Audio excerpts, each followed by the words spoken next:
मैं सिर्फ इस पर फोकस करना चाहता हूं कि उनका कहना है कि सेम डे बेल मिल जानी चाहिए। 18 दिन हो चुके हैं और लोगों को मीटिंग सेशंस कोर्ट से बेल मिल जाएगा क्योंकि जजमेंट रिजर्व के बाद अब हाई कोर्ट जाना पड़ रहा।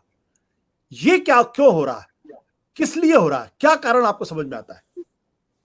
देखिए, कल ही आलोक जी के साथ इसी पर चर्चा चल रही थी। जब हम लोग कॉलेज पढ़ते थे, मैं लीजिए या विकास जी लीजिए, तो हमें पढ़ाया जाता था कि bail is rule and jail is exception, everybody is innocent till proved guilty. लेकिन अब जब हम प्रैक्टिस में आ रहे हैं तो we have different rules for different persons. Yes. तो कहीं पर बेल इज रूल हो गया तो कहीं पर जेल इज रूल हो गया। अब इस मामले में बेल होनी चाहिए थी, ये जो सब कह रहे हैं, तो कानून भी यही कहता है। उसकी वजह यह है, कल हमारे पास में बेल एप्लीकेशन पे जो ऑर्डर हुआ है वो नहीं था, लेकिन आज वो ऑर्डर है। तो ऑर्डर से क्या पता चलता है वो हम देखें। ऑर्डर से जो फैक्ट सामने आ रहे हैं वो ये है कि 2 तारीख को एक पंचनामा हुआ, जो हुआ था international cruise terminal green gate के पास। उस पंचनामे के तहत कुछ जब्तियां हुई और 3 लोग अरेस्ट हुए थे उस वक्त, जो बेल एप्लीकेशन जिन्होंने फाइल किया। एक तो आर्यन खान है और 2 बच्चे हैं जो 20s में हैं अपने, एक लड़की है उनमें। अब इनके पास से, आर्यन खान के पास से कोई जब्ती नहीं है, not a single gram of any drug और एनीथिंग। जो दूसरा है उसके पास से 6 ग्राम चरस मिला। जो लड़की थी वो 2 लोगों के साथ एक रूम शेयर कर रही थी, उस रूम में फ्लोर पर से एक पैकेट मिला, फ्लोर पर से, जिसमें 5 ग्राम हशीश थी। This is all in the order. अब अगर इसलिए देखें तो सेक्शंस क्या लगे, 8C, 20B, 27, 28, 29, 30। मैक्सिमम सजा है 1 साल।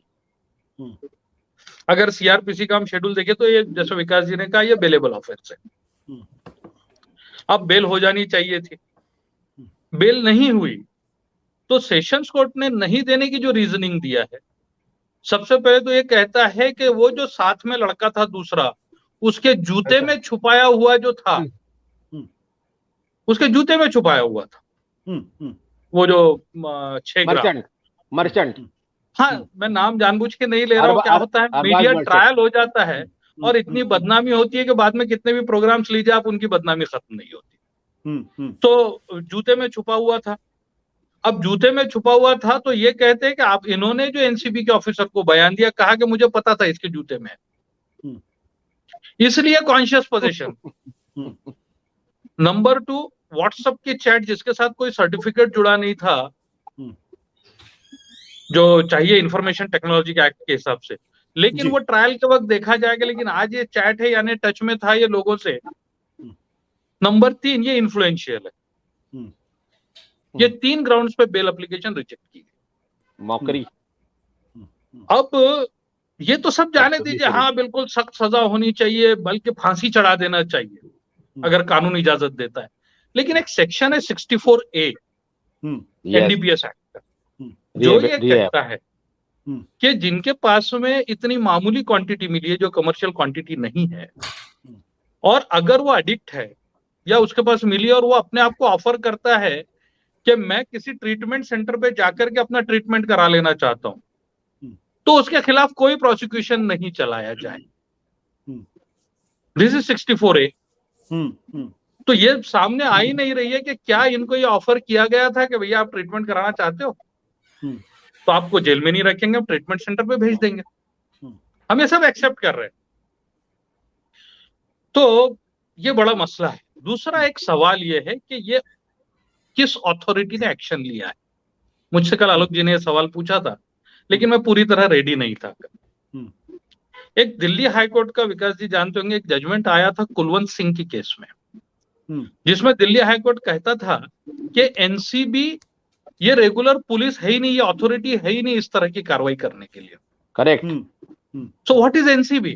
तो ये एक सेंट्रल फोर्स है जो 17 मार्च 1986 को सेक्शन 4 के तहत इसको एस्टेब्लिश किया गया था। और इसको करना क्या है, तो इसको डिफरेंट स्टेट की जो अथॉरिटीज है उनमें कोऑर्डिनेशन करना है, इसको फॉरेन की जो अथॉरिटीज है उनको असिस्टेंस देना है, और जो काउंटर मेजर लेने हैं कि 3,000 किलो किसी पोर्ट पे ना पकड़ा जाए ये देखने, या अगर 3,000 करोड़ पकड़ा जा रहा है किसी पोर्ट पे पकड़ा जा रहा है तो उस पर एक्शन लेने। यस, जो पठान साहब कह रहे थे कि 1 ग्राम 2 ग्राम के लिए तो हमारी स्टेट की पुलिस है, कांस्टेबल काम तो करते हो। This is NCB. वो जजमेंट कहता है कि एनसीबी को 42, 50, 65 इसके पावर्स नहीं है। तो अगर वो पावर्स नहीं थे तो उनके पास के बयान कोर्ट में कैसे टिक पाएंगे? तो ये सारे सवालात है।